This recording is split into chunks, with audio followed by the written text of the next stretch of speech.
I'm pretty sure nearly everybody knows the tragic tale of Cyberpunk 2077. This was a game that was announced all the way back in 2013 and ever since had been building unprecedented levels of hype.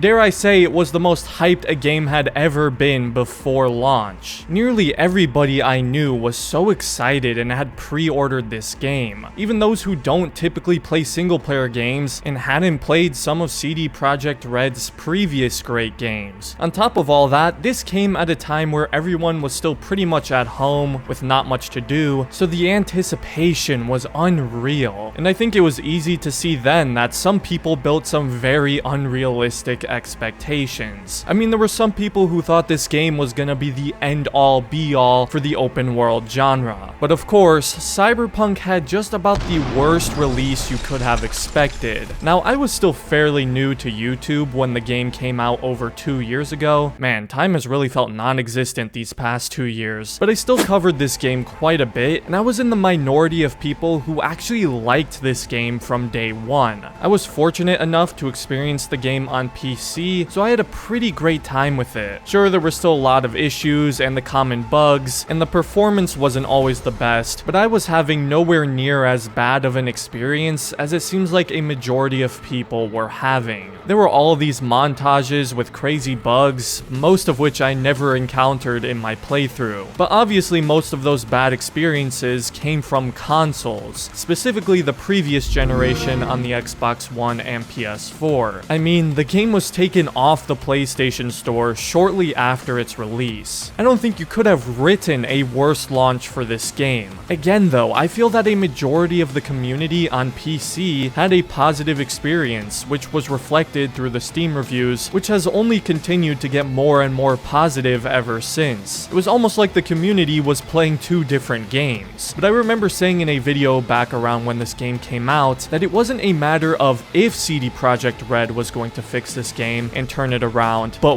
when. The core experience of this game was so good, and it was only a matter of time before this game made a comeback. How it made that comeback though is I think one of the last things anyone expected. Cyberpunk had been trending in a positive direction for a while now. I replayed the game in full and made a video on it when the 1.5 update came out towards the beginning of 2022. To a good amount of people, the game had already made its comeback, but what brought this game back to relevancy and popularity among a lot of people was an anime? I mean, truly a unique case. A video game making a comeback because of an anime. Cyberpunk Edgerunners dropped in September and was extremely successful, and that's because it's an absolute masterpiece. I rarely ever talk about anime on this channel, but this show was unbelievably good, and as someone who already really enjoyed Cyberpunk 2077, it made me further fall in love with this world that CD Projekt Red had built. I still don't think I've recovered emotionally, but man, it was a masterpiece. And evidently, it got people not only talking about Cyberpunk 2077 again, but playing the game. The game has now sold 20 million copies, and there was a 300% increase in players once Edgerunners dropped. People who had written off Cyberpunk after its terrible release, or stayed away from it because of all the negativity they heard, or even people who had played on launch and hadn't touched it since, were all coming to this game. And now that this game is in a good state, a lot of people are now like, hey, this game is actually really good now. I can see why so many people came back as well. While I was watching Edgerunners, I was constantly getting the urge to hop on my PC and play some Cyberpunk. It reminded you of how incredible and unique the world is. A lot of the weapons, implants, UI, and some characters even from the game were implemented into the show, and it worked so perfectly. It was one of the best shows I watched last year, and it gave me a craving for some more Cyberpunk. Then CD Projekt Red, with the flawless timing, riding the wave of newfound popularity for the game, announces the Phantom Liberty DLC, which is coming sometime this year. And once again, the excitement is pretty high, only this time we know the game is in a good state. You'd think the journey this game went on is from some kind of movie. You couldn't have written a better comeback backstory. And as for the game itself, all the great qualities and core experience that was buried beneath technical issues on launch are now shining bright. The atmosphere, the design of Night City, all the differing characters and their complex storylines. Keanu Reeves as Johnny Silverhand is getting a lot more appreciation for the excellently written and acted character he is. The extremely satisfying and in-depth gameplay, and the vast amount of things to do and see. The performance and optimization is considerably better. Granted, I have upgraded my PC since the game came out, but it still generally runs so much better than it did 2 years ago, and now I very rarely run into any bugs while playing the game. And all of this was capped off with Cyberpunk winning the Labor of Love award in the Steam Awards, as just a representation of how much work was put into this game post-launch. I think it's now safe to say the game has made its comeback, and it did it in unbelievable fashion. If you've been waiting or wanting to play this game for a long time, but were never sure if it's better now, I highly recommend it. It's become one of my favorite open world games. And here's hoping CD decides to try and create a Witcher anime as well. That would be incredible. But I want to hear your guys' experience with Cyberpunk 2077. When did you first play the game, and how has your opinion changed since then? Or perhaps you're finally gonna decide to give it a try. Let me know in the comments. I'm curious how people have experienced this game over the last 2 years. If you enjoyed the video, I'd appreciate it if you considered leaving a like and subscribing to the channel if you're new. Special thanks to my members for supporting me, and other than that, thanks for watching, and have a great rest of your day, everyone.